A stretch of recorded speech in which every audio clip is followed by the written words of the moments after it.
Hello, welcome back to Mets Nets Jets D podcast, coming to you on this beautiful eve of football.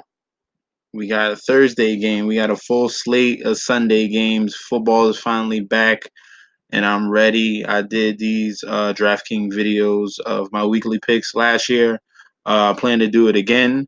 I think I might do a betting video for the NFL slate. Not today, maybe another day. But let's get into these picks because this is one of my favorite um, DraftKings sports to do. NFL, it's super addicting, and it just boggles your mind of where how you can have the opportunity to get number one on the top of that tournament. All right, that's the main goal, to get number one, get on the top, and get that money. All right. So what I noticed, and I have a friend that Gundacker, don't forget rundfs.com. Um, he has a spreadsheet where you're looking at all the previous winners of last year's million dollar maker. And if you look at it, let me go from the beginning. If you look at it, they're all similar with correlation. All right, that's the key to winning, to getting the top. All right, because there's so much variance. For example, week one, Tampa Bay at New Orleans, you have pretty much a full game stack right here. Fitzpatrick at QB, Alvin Kamara as running back. You got you're bringing it back with Michael Thomas to pair with Fitzpatrick. You have Mike Evans and Deshaun Jackson. That one, all right, that was winner. Next game, we have another one. KC, you stack Mahomes with two wide receivers, Sammy Watkins and Travis Kelsey. Boom. Even Kareem Hunt. And then you brought it back with Juju Smith Schuster because you think it's going to be a back and forth game. Correlation is key to making lineups. You just can't just throw in names and think you're going to be, at the top of the leaderboard at the end of the day. So what I'm gonna go through in this video is just for the game stacks that I'm kind of focusing on and the quarterbacks I'm focusing on with them. Um, the first game I'm looking at is going to be this Carolina Panthers. Oh, it's first right here. Carolina Panthers and the LA Rams game. All right. So I get it. Goff just got paid money. Cool. Thumbs up to you. I don't think Jared Goff is a very good quarterback. He's being masked by Sean McVay in this running game and play action scheme. That's cool. I understand that. I think the Rams will have a little bit of a down year this year. Gurley's not 100%. Arthritis is a problem. I don't know why people are just thinking that it's going to go away. It's arthritis. Any day now, any practice, any game, that shit can flare up, and he's back sitting on the pine. There's a reason why the man didn't play in the biggest game of his life, okay, and C.J. Anderson was getting carries over him, or the fact that they went out and spent draft capital and got down Henderson and re-signed Malcolm Brown. Like, come on. This game, I see. I'm feeling Cam Newton. All right, that's where I'm gonna go as my QB in this game. Um, Obviously, I love Christian McCaffrey. You got to see if you can make this work. All right. So with the passing to go with this, we're looking at wide receivers, which we got the hype train with Curtis Samuel at 4,200, who's nice and cheap, or you can go with DJ Moore. So if you felt compelled, you get DJ Moore in there. You can still afford pretty much whatever you want. You want to bring it back with somebody if you think this game's going to be high scoring. And obviously, if Carolina's up, they're home. Rams got to try to make a comeback somehow. They're not just going to lay down and be lame ducks. Um, I think I'm going with Cooper Cup because one of the weaknesses on Carolina is still going to be that slot corner position. If you go here at Fantasy Labs NFL matchups, you can kind of get a quick overview of um, the matchups with wide receivers versus cornerbacks and the line versus line. Um, I clicked on the Carolina Panthers loading up right now. So I love DJ Moore lining across Marcus Peters. He's more of a gambling type corner, not a shutdown corner at all. Akeem Talib on the other side, he's a shutdown corner. All right, so I like DJ Moore. Um, Cam Newton, McCaffrey is a huge blanket for him, safety blanket for him. Um, I want to bring it back. So when I look over here and I look at the Carolina Panthers secondary, I'm picking on Ross Cockrell 100% of the time. I like James Bradbury. Dante Jackson had a great rookie season. I'm picking on Ross Cockrell, and I'm give me the guy that Jared Goff tends to target, especially in the red zone, because we want them touchdowns and we like upside in our DraftKings lineups. So if I wanted someone, I already picked him anyway. So if I wanted someone, I want Cooper Cup. Okay, so this is an example of what your lineups should start to look like.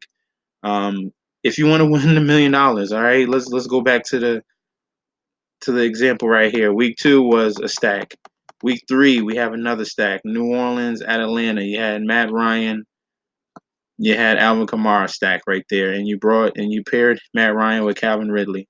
Like every single week, you pick the right game, you stack it up, and you win. Right here, Mitch Trubisky and Taylor Gabriel, and you fill in the rest. All right. So we're gonna go. That's one of my favorite game stacks. That LA Rams, Carolina Panthers. We're gonna clear that out. You can mix and match. You put Samuel if you want to save some more salary and spend up on other spots. But the main point is, I'm just want to get you guys in the the practice of stacking. It's all about stacking. It's not just picking random guys. The next game I love some of these 4 o'clock games, and particularly this one. Everyone's gonna be on the San Francisco 49ers and the Tampa Bay Buccaneers. Every single video that you go around Roto World, if you go on the DraftKings on YouTube, everyone wants Jameis Winston, Chris Godwin. I understand that. So just to get same exposure to this game, and I think more upside because Winston is very turnover prone. Garoppolo is a sneaky value at 5,800, and I'm pairing this man with one of my favorite running backs. He's already being listed as number 1 in the depth chart over Tevin Coleman, who they just paid. This man is a dual dominant threat. Tevin Coleman had an opportunity to take over as running back in Atlanta, didn't really prove much at all. And clearly it's showing in the 49ers. Jerry McKinnon is on IR. And then still Matt Breida is getting carries over Tevin Coleman. Guess who's the fastest running back in the league with the ball in his hand and was clocked at that last year? Not Alvin Kamara at 22.5 miles per hour. It was Matt Breida, who's is the fastest running back with the ball in his hand. He was clocked at it. You can go research it, go look it up. It was Matt Breida. This man is a dual threat. In preseason, they're using him um, in multiple ways as a wide receiver, as a running back. This man is going to be fantasy. I might lock this man in because I'm that confident in Matt Breida. Um, with that, Jimmy Garoppolo, Matt Breida, we're going to bring it back to Marquise Goodwin. I don't know what they were doing at the beginning of the offseason. It was like a little bit of a scare. They're saying Goodwin might not even make the roster. That was false. That was false. This man is Garoppolo's one of his favorite targets. It was proven again in the preseason. Um, it was one of his drives. This man was targeted on one drive 3 times already. It was incomplete passes, but that was because that Denver D line came and got him. But that's all right. You can choose. I choose to do Goodwin. You can have both. You can have two, and you get a nice game stack. And you got to bring it back with somebody. You can bring it back with Godwin. You can bring it back with OJ Howard. You can bring it back with Mike Evans.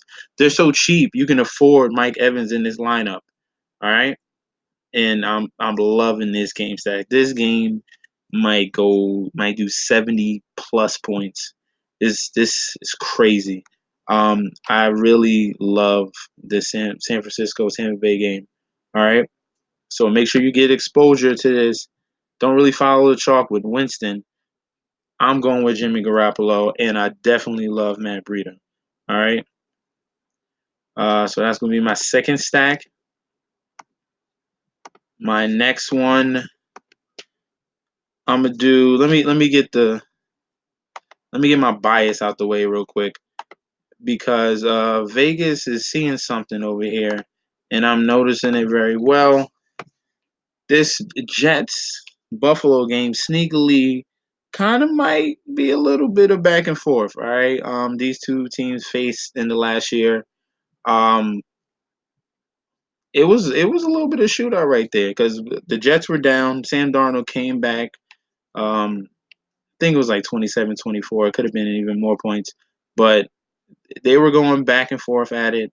And I think with this new offense, because Jeremy Bates is not he runs the ball to set up the pass, and that's not how Adam Gase does it. This man is running 11 personnel. We're going no huddle. We're up tempo. This this is sneaky, and this might tire out a very very good Buffalo defense. But I'm expecting a back and forth game. Give me my boy Sam Darnold, who's been a star in the preseason. Yes, I know it was the preseason, but he did very well at the end of last year, and I think it's coming all together. You know how second year quarterbacks do. Golf was one of them. Mahomes was another one. Like this, it could be all coming together. You know, I'm gonna pick my boy Le'Veon Bell. Let's get this out the way. Sam Darnold, Le'Veon Bell, and a guy that's very sneaky. I love Robbie Anderson. He has a little calf injury. That's fine. But with Chris Herndon out, um, Sam Darnold tends to have a blanket, little safety guy. He throws it quick to, and that's going to be Jameson Crowder in that slot. And you saw what Quincy Enunwa did last year in the slot. He was dominant. Crowder is now our slot guy. This is a great stack right here. I'm really loving this right here. You got Sam Darnold, you got Le'Veon Bell, you got Crowder, and if you want to bring it back, you got two options. You got two options. You got John Brown if you want the TDs, right? Which probably is going to be good in GPPs, or you can take Cole Beasley, who's been a target monster from Josh Allen. If you go and look at these preseason games, you got to watch that. There's tendencies when the ones are on the field. Pay attention and go to NFL.com and look at the play by play. You'll notice some tendencies. And it's a little clues, all right, to give you an idea. You got to go on something, right, before you make an idea or a prediction. So Cole Beasley was one of the guys that I noticed and was getting peppered with targets from Josh Allen. He's a safety blanket for Josh Allen now. You know, they're noticing that coordinators are noticing that they're getting more into short yardage guys, little quick guys that can get open instead of big wide receivers that can probably handle a catch in traffic, but they need they can't get separation. And separation is key so your quarterback can get that ball to you and on time. All right. So that's another stack that I think this is very sneaky. This game could shoot out. All right. The Buffalo and the Jets. So then my last but not least stack is going to be another 4 o'clock game. So I'm planning to like really rack up at the end while everyone's all at the top. I'm coming. I'm coming, bro. This Detroit and Arizona game. And no, I'm not following that chalk, baby. No, sorry, Kyler Murray. I'm going with Matt Stafford. This is a huge, huge mismatch. We have the Arizona defense, who's already the worst in the league, and they don't have their best corner, Patrick Peterson. So, what do you think is going to happen? What do you think is going to happen? Let me go to the Lions. Let me go. My bad. Detroit is in ABC order. Detroit Lions with no corners. This is hard. When you got Kenny Galladay, you got Marvin Jones, Denny Amendola, and then on Johnson. Like, this might be my favorite. I think I might have said that before, but this might be my favorite. We're running Matt Stafford. We're running on Johnson, who was I thought the hype was going to go too crazy on on, but it cooled off because you had Duke Johnson and you had like talk about David Johnson. Like this man has an opportunity now that Theo Riddick is gone, and he's going to be a workhorse. And in versus the Arizona Cardinals, who's running this new wave offense, there's going to be so many opportunities for the Detroit Lions to score. So if I'm getting Matt Stafford, I already said I love Kerryon Johnson. We're getting Kenny Galladay, and then if you want a deep guy, Marvin Jones right there. The question is who to bring it back with on Arizona. That's going to be very tough. I would tend to lean toward Fitzgerald because he's a veteran. The connection it should be there, or just the faith that Colin Murray needs someone to catch the ball. But if you want someone that a little more home run, you go Christian Kirk. I don't want to go too deep on this league. I mean, that's the tough part. I don't want to go too deep. Michael Crabtree didn't really play last year. That's going to be tough. That's the only problem. I just love this Detroit side. You can, you might have to make a few lineups and just pick and choose one guy to bring it back with, okay? But definitely love the Detroit side of that game. All right. So that's all I have for you guys. Remember, just keep getting the mindset of stacking so you can get all the points because you're going against what 100, 200,000 lineups.